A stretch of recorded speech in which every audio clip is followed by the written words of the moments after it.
Magandang araw po sa inyong lahat. Mag-English po tayo kung saan ay basic lang pero gamit na gamit. Okay? Maaari po ito sa mga baguhan. Okay? Simpleng-simple lang po. Kapag itong sino ka ay in-English po natin, ang tamang English po ay who are you? Okay po? Who are you?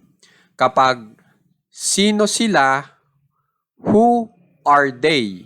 Okay? Itong sila, yan yung they. Dito sa taas, itong ka, yan yung you. Okay po?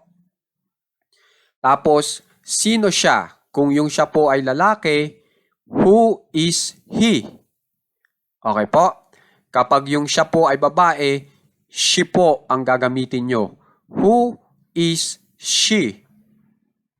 Okay po? Pag ang ginamit nyo naman po ay sino ako, sa English naman po ay who am I?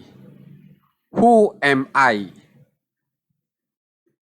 Kapag sino si Mario, ang English naman po ay who is Mario?